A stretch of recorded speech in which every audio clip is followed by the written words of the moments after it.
Katika main county na tan Bonarok ko ga macha ro bayu atab governor in county na Bonarok tamalinya koeja mengi gap emoni go gergole ga chut ago tisirgali tab emoni ne mitin in pauna teta ene moagole chang tuku ga geljine kenyor chinge tabana ga mitin ko master na tan chigili sirgali ko galali en ko master ne ba il routine mitin na ro ko ngasiza ko mach kora mengi ke ba county na Bonarok ko ga chi baroindo sirgali ne mitin ne ngoni go sundain tututi ka bandap taya chigi moch ko ya mis ichega satane gisa me kaindo na teta ngenyorun gayas langat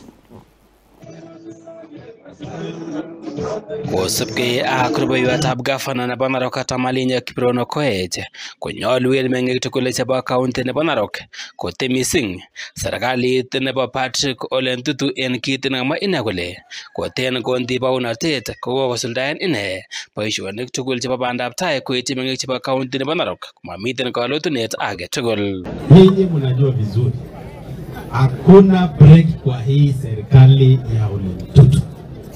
Iko bado tuko kwa hii kiti miaka 8. Tuko kwa hii kiti masiku 2900.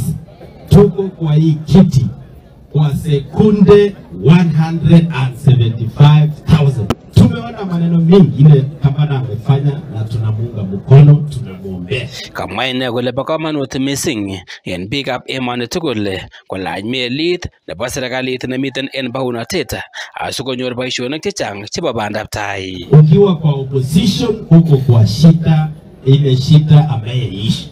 Juzi ndio watu wa Nyanza wameanza kugundua kuingia kwa serikali ni kitu ya muhimu. Wameanza kupata maendeleo.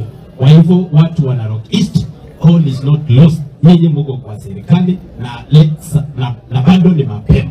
Kiwa kwa hii serikali mtapata barabara, mtapata ile basari kwa mapema vile mlipata, mtapata maji, mtapata kila kitu. Mkae kwa serikali, mkae chonjo. Kongolole ine en komosta nebo Ilorten Narok kongasis en korta nebo mwaetab kongoi nebo Elias Mututwa na ine ko director nebo climate change ole kamiten en kibagenge ak gavana nebo Narok Patrick Ole Ntutu MP nebo Iala David Ole Sangok en kwen nebo kondoik alak Gayas kibie kod langat logoiwek ab emet chebo Nyan TV. Kangay mising sirinde nyon Gayas langat kabon county nebo Narok.